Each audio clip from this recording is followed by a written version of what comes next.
suster semuanya. Ya, ini kok belum masuk ya? Mhm. Nah, oke. Sudah masuk ya? PowerPoint-nya. Baik, ya saya mau perkenalan dulu, sudah ini klip. Saya sekarang masih sekolah di Roma, di Universitas Gregoriana. Nama lengkap saya tadi sudah disampaikan oleh Ibu Linawati. Saya biasa dipanggil Pastor Iwan. Saya tabisan tahun 2018, lalu hanya bertugas di Semarang kurang dari 2 tahun, lalu saya berangkat ke Roma untuk persiapan nanti mengajar para frater di Universitas Sanata Dharma, jurusan teologi di Yogyakarta. Ini perkenalan singkat, lalu kita mulai saja renungan kita bersama malam hari ini. Saya mengajar sesuai dengan kapasitas saya, yaitu dari jurusan dogma, maka yang akan saya tampilkan banyak dari dokumen-dokumen gereja, secara khusus dari Teladan Ibu Maria dan Bapak Yusuf. Dari dokumen gereja setidaknya ada 4 poin penting tentang Bunda Maria yang bisa pertama kita pahami, lalu kita teladani. Dan itu semua kiranya konkret juga untuk kehidupan iman kita sehari-hari. Pertama sebagai penerima. Jadi adapun Bapa yang penuh belas kasihan, nah ini pentingnya Bunda Maria. Seringkali kalau Bapak Ibu ada yang senang berdoa ibadat harian, brevier itu ya.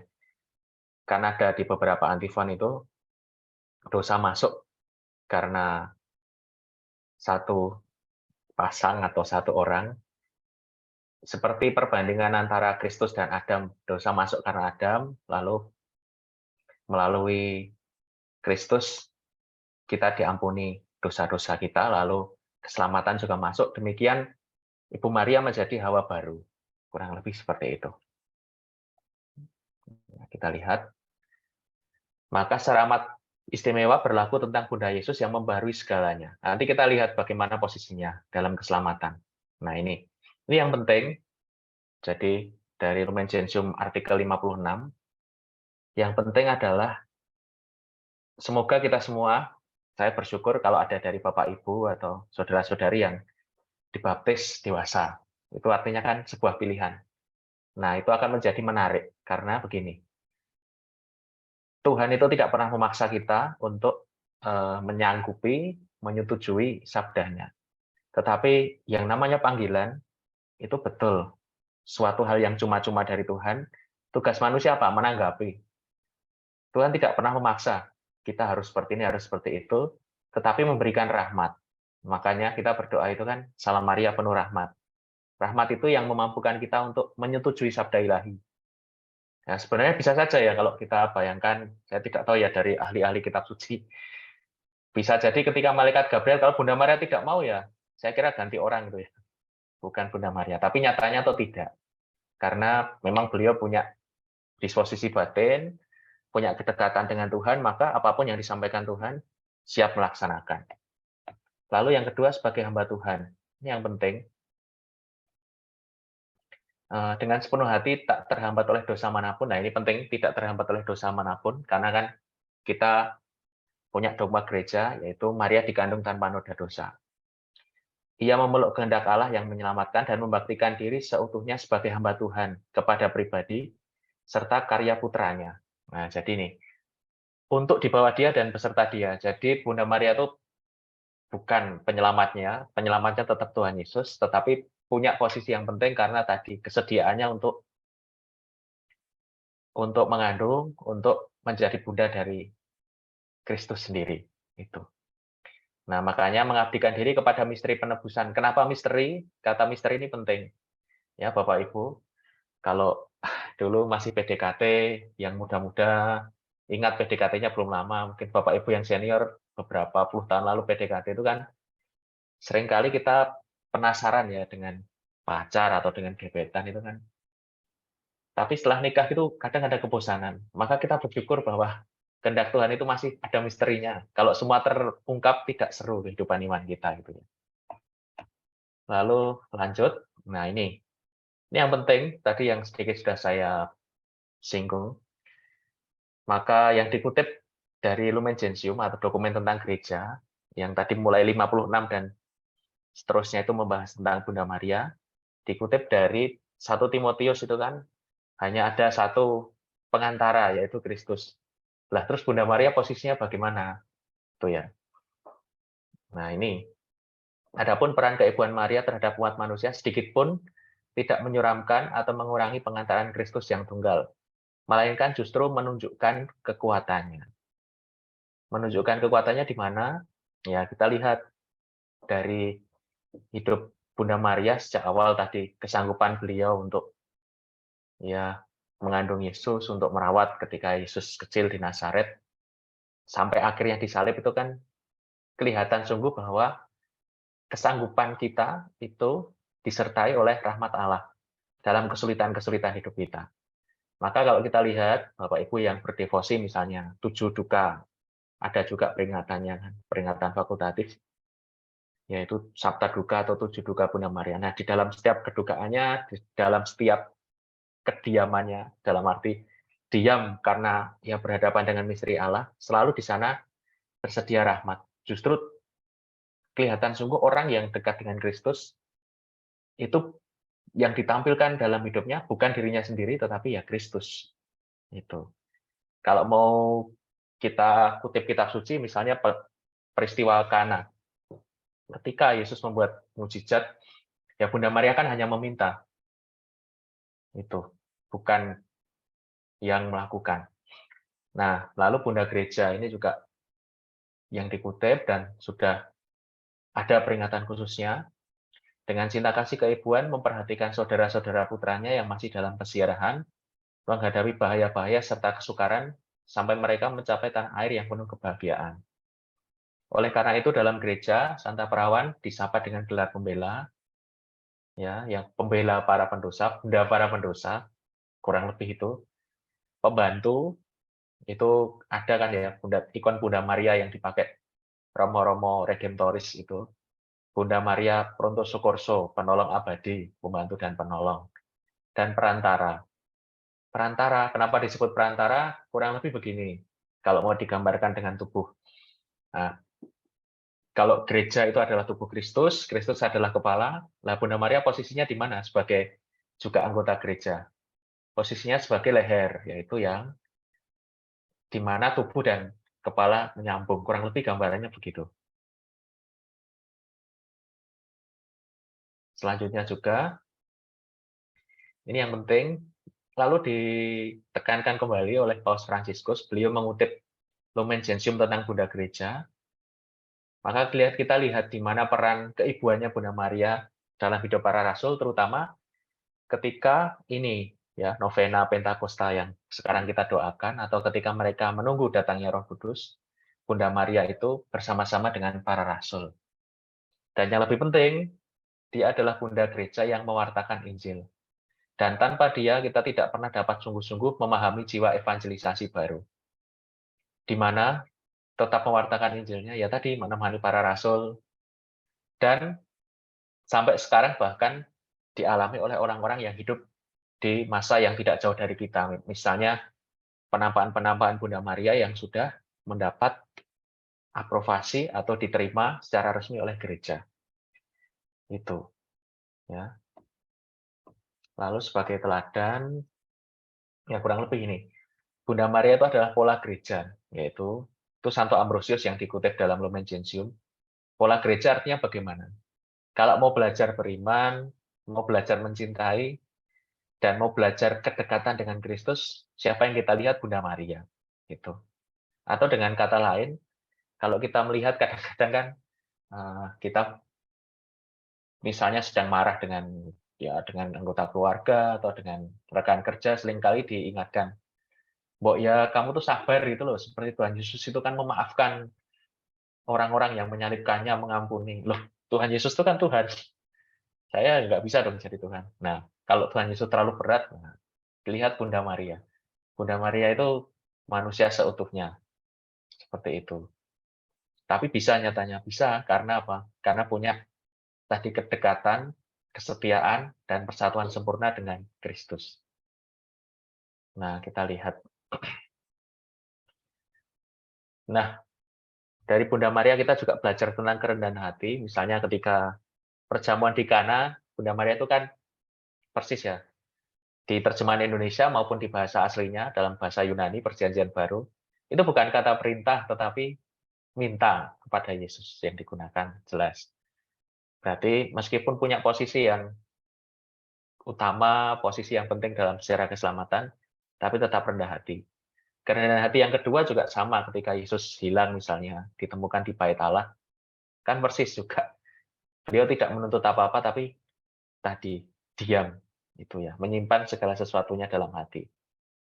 Maka Paus Yohanes Paulus II, ya, yang dalam logo kepausannya itu ada huruf M-nya, salib dan Maria. Memang beliau sangat berdevosi pada Bunda Maria, menyampaikan pada kita, tidak ada seorang yang lebih setia dari Bunda Maria dalam merenungkan peristiwa hidup Yesus dan terus memandang wajahnya. Itu.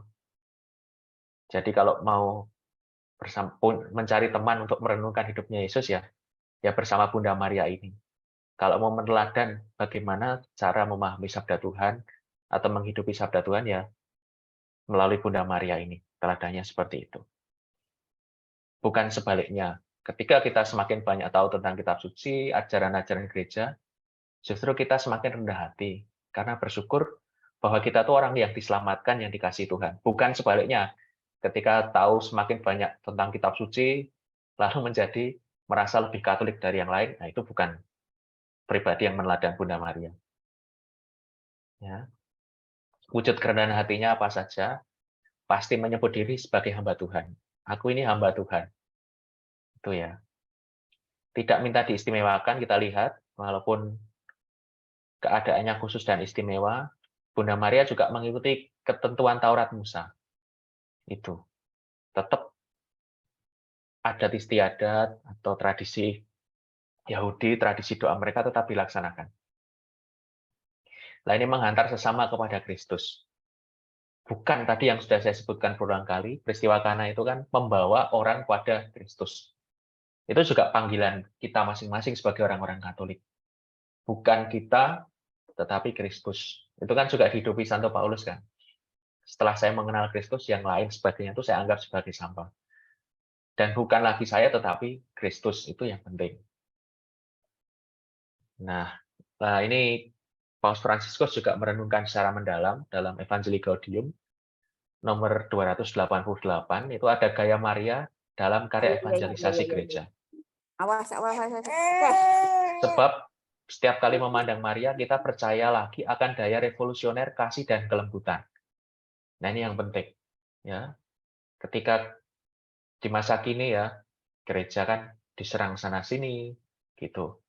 Atau iman kita mulai dipertanyakan, gitu ya. Saya beri contoh ketika saya summer course misalnya, saya berdoa sebelum makan tuh di hadapan orang-orang Katolik sebenarnya tuh ya. Tapi mereka tanya, kamu masih berdoa toh? Ayo berdoalah, ini berkat Tuhan. Ya itu orang-orang yang mengaku Katolik nggak sembahyang. Saya tetap berdoa karena Romo itu. Bukan karena itu sih, tapi karena tadi saya ingin punya kedekatan dengan Tuhan. Nah, dalam diri Maria kita melihat bahwa kerendahan hati dan kelembutan bukanlah keutamaan-keutamaan dari orang yang lemah. Ini yang penting. Karena orang yang ngalah tuh seringkali orang tuh justru seringnya ingin menunjukkan power, ingin menunjukkan dominasinya. Tapi lihat gereja sekarang, bagaimana gereja menanggapi isu-isu masa kini. Mulai dari Paus Benediktus almarhum, saya sangat senang ya dengan Paus Benediktus 16, karena beliaulah yang pertama kali ketika ada romo-romonya berkasus, kalau memang melanggar hukum, penjara saja, diurus saja. Itu yang disampaikan Benediktus 16. Dan dilanjutkan oleh Paus Fransiskus. Itu kan kerendahan hati gitu ya. Jadi yang benar, ya benar, yang salah, ya salah. Justru karena kerendahan hati, kebenaran, keselamatan itu semakin tampak. Tetapi dari orang yang kuat tidak perlu memperlakukan orang lain secara buruk agar merasa dirinya penting. Nah, itu yang dilakukan Bunda Maria. Nah, berempati seperti Bunda Maria. Ini empati-empati. Jadi begini, berempati. Ya, di tengah dunia yang modern, semakin individualis, masa kini, dari Bunda Maria kita belajar untuk berempati, melihat penderitaan orang lain, melihat kesulitan orang lain, dan menemani mereka. Gitu. Kita lihat bagaimana Bunda Maria itu bersukacita dengan Elizabeth. Sukacitanya kan sungguh terasa ya, sampai bayi saja bisa gerak-gerak seperti itu. Maka semoga kita yang berdevosi pada Bunda Maria melalui Rosario, kalau mengunjungi orang hamil, mengunjungi orang sakit, sungguh-sungguh sukacitanya mereka rasakan. Tadi sudah saya bahas yang lain. Nah ini. Lalu tentang empati yang lain misalnya. Kita lihat, ini karena saya MSF ya, perlindungnya adalah Bunda Maria La Salette. Walaupun saya sendiri belum pernah ke sana, karena jauh. Dan musim dingin tutup, ya tidak tutup deh, saljunya tebal. Nah ini, salah satu empati yang lain yang ditunjukkan ketika penampilan di La Salette mengatakan, anak-anak jangan takut, datanglah mendekat, saya berada di sini untuk menyampaikan pesan penting kepada kalian. Ini, jadi jangan takut, datanglah mendekat. Sebagai seorang ibu, ya dengan kesuciannya, walaupun kita mungkin merasa diri masih banyak dosa, takut pasti ya kalau ketemu orang suci, atau lagi ketemu Bunda Tuhan, tetapi ini yang kita lihat bagaimana keterbukaan beliau. Nah, tentang pesiaran-pesiaran Maria atau penampakan-penampakan, Paus Fransiskus juga membahas dalam Evangelii Gaudium nomor 286. Nah, itu dikutip beberapa di banyak tempat ziarah, tapi karena beliau dari Amerika Latin ya tentu sangat terpengaruh oleh La Guadalupanya atau yang penampakan Bunda Maria di Guadalupe yang tadi baru saja didoakan Bapak Ibu. Nah, di sana di banyak tempat ziarah ini kita bisa melihat bagaimana Maria menyatukan anak-anaknya yang bersusah payah datang sebagai para peziarah untuk menjumpainya dan dijumpai olehnya. Di sini mereka menemukan kekuatan dari Allah untuk menanggung kepenatan dan penderitaan dalam hidup mereka. Nah, ini dari pengalaman peziarahan, sungguh yang disampaikan Paus Fransiskus ini menurut saya sangat tepat. Karena tadi meskipun saya cerita teman-teman summer course misalnya, tidak doa lagi, tapi ketika saya mengunjungi tempat-tempat ziarah, masih banyak anak muda yang ziarah, bahkan membagikan kisahnya, begitu, selama peziarahan. Maka sebagaimana dilakukan Santo Juan Diego, Maria memberi rasa nyaman dan kasih seorang ibu, serta berbisik di telinga mereka, jangan biarkan hatimu gelisah. Bukankah aku bundamu ada di sini? Gitu. Menemani berempati, gitu. Mendengarkan. Meskipun kelihatannya tidak buat apa-apa, tapi kalau orang itu memberikan sungguh-sungguh telinganya untuk mendengar, hatinya untuk menemani, orang pasti akan merasakan itu. Dan itu semoga yang kita rasakan dari kehadiran beliau, dari devosi-devosi kita. Nah, berimanya Bunda Maria bagaimana? Kalau kita lihat Kidung Maria, di mana ditemukan? Yaitu ketika di Lukas bab 5, ketika Bunda Maria mengunjungi Bunda Elizabeth, Bunda Maria menghayati segala sesuatu yang terjadi merupakan bagian dari rencana Allah yang besar. Yang menyediakan dirinya untuk mengambil bagian dalam rencana Allah. Itu yang penting. Oleh karena itu, selalu bersedia dalam segala tugas, baik menerima kabar gembira, mengasuh Yesus, dan menemani Yesus sampai wafatnya. Sikapnya menyimpan dalam hati. Itu yang penting. Bukan menyimpan dalam hati itu, dalam arti menyimpan kemarahan ya, tetapi enggak. Ini kita contohkan, kalau diberi contoh oleh santo-santa dari zaman abad pertengahan, mereka selalu memberi contoh sikap menyimpan dalam hati itu loh, Bapak Ibu, seperti lembu atau seperti sapi yang sedang ruminasi, sedang makannya mereka itu kan apa ya bahasa Indonesianya Pak? Ruminasi, gayemi itu bahasa Jawanya. Yaitu mereka kan mengolah makanannya seperti itu, dinikmati sungguh-sungguh itu. Nah, sekarang kita masuk ke Santo Yusuf yang baru saja kita peringati tahun Santo Yusuf yang ditetapkan oleh Paus Fransiskus.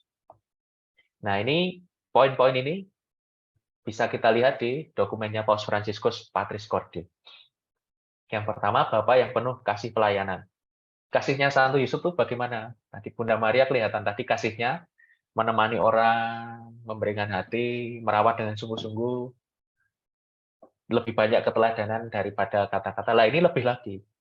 Bapak Ibu akan saya beri door prize kalau bisa menemukan satu perkataan Santo Yusuf dalam kitab suci. Ada atau tidak? Ada atau tidak? Tidak ada. Ya kalau nemu ya bagus, tapi tidak ada dalam kitab suci. Maka wujud kasihnya Santo Yusuf itu ya kasih pelayanan. Maka tepat sekali yang ditulis Paus Fransiskus.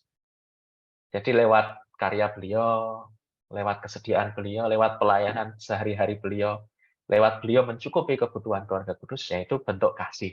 Gitu ya. Jadi pas untuk bapak-bapak gitu.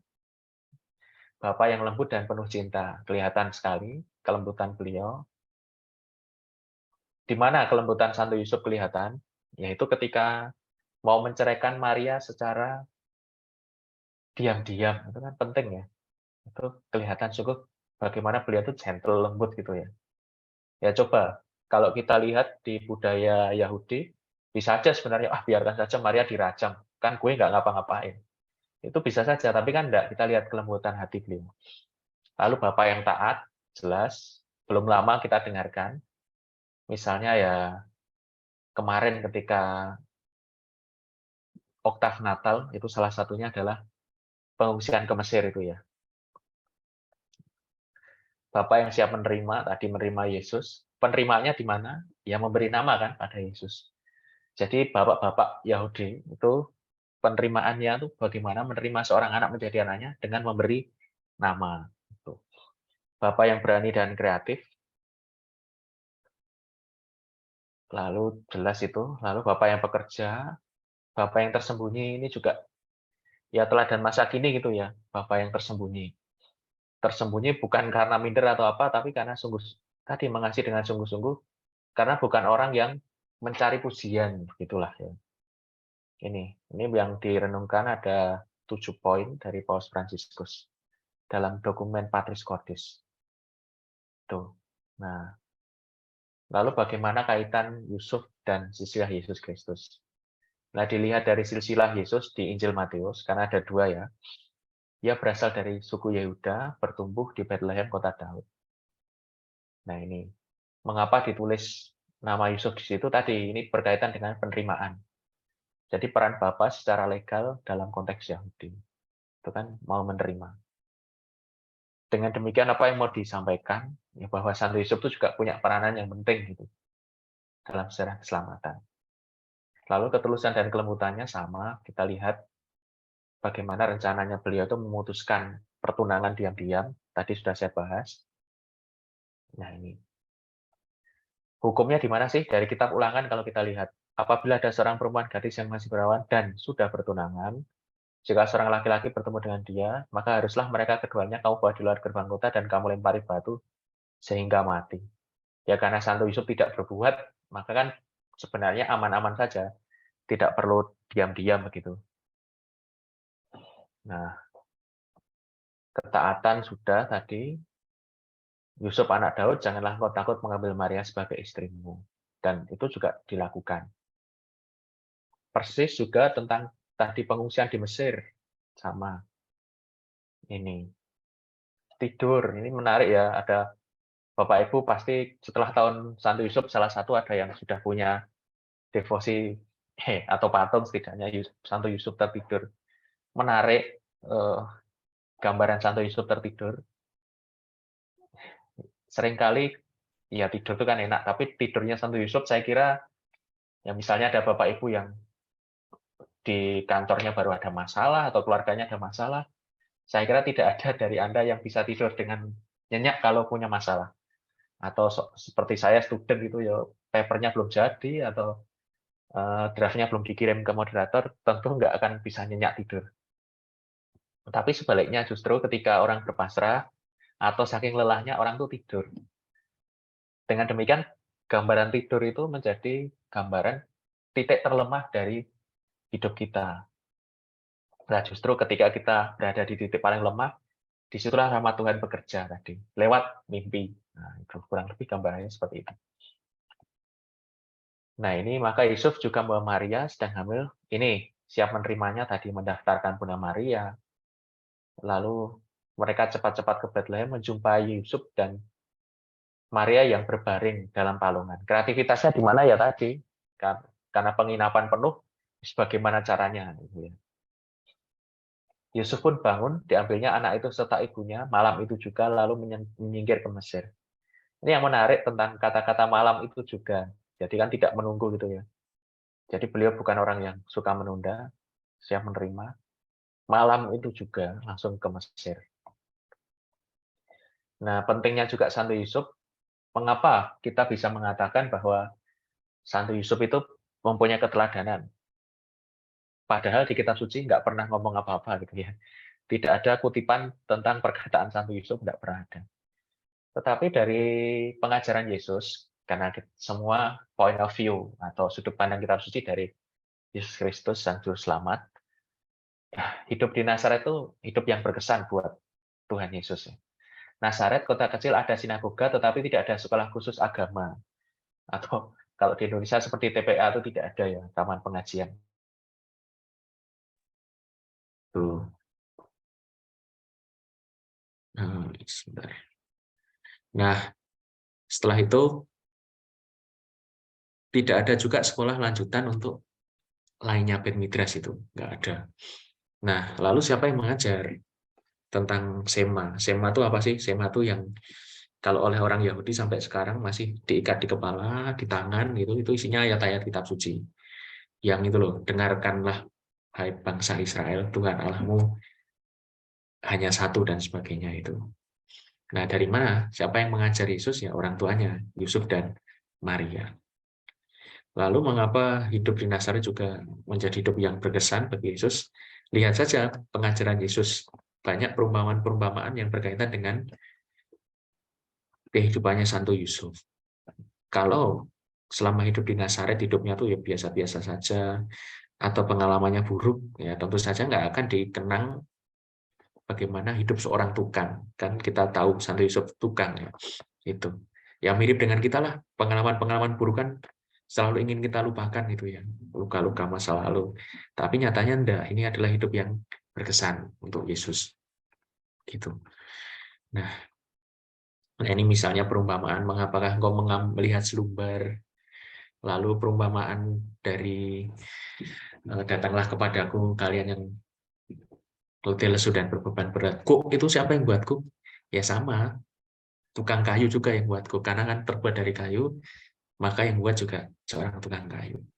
Maka dari situ kita bisa menyimpulkan bahwa hidupnya Santo Yusuf itu menarik dan berkesan bagi Yesus ketika sampai, kan kita lihat Bapak hidup Yesus itu dari lahir sampai umur berapa tahun itu di Bait Allah kan tersembunyi, tapi itu menjadi hidup yang berkesan.